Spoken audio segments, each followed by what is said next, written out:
Hello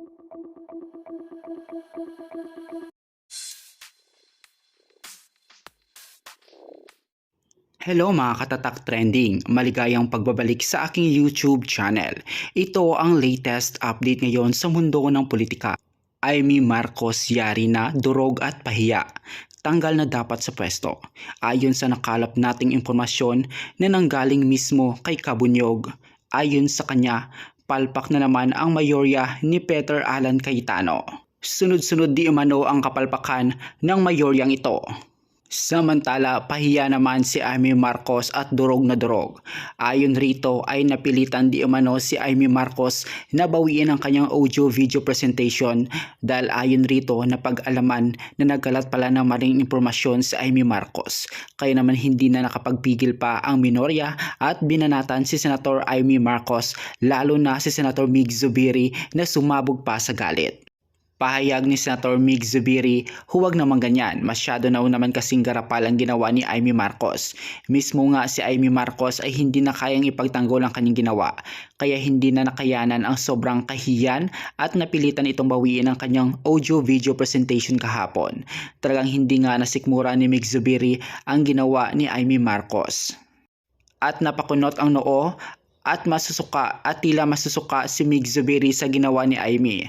Ayon kay Senator Mig Zubiri, very unparliamentary ang ginawa ni Amy dahil ayon pala sa audio presentation ni Amy Marcos ay inaakusahan pala nito ang members ng minorya katulad ni na Senator Risa Hontiveros, Soto, Lacson, Kiko at Migs, kung saan inakusahan ng isang bagay na hindi naman pala totoo.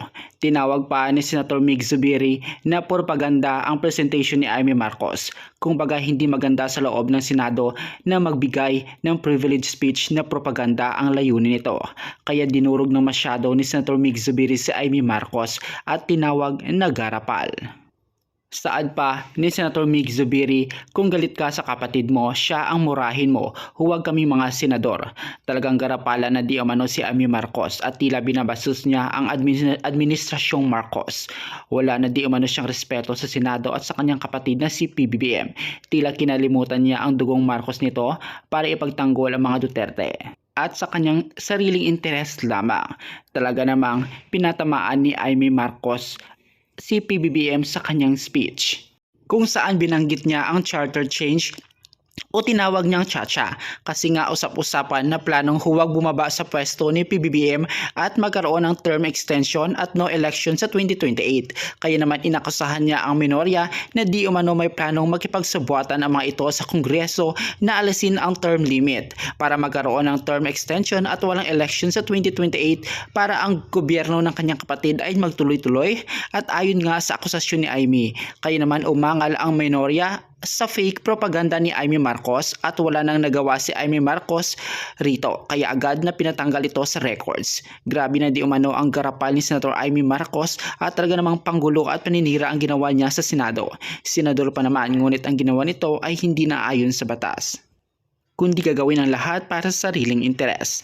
Sana di umano mapagmatsyag ang lahat sa nangyayari sa Senado at huwag hayaang madungisan ang institusyon ng Senado.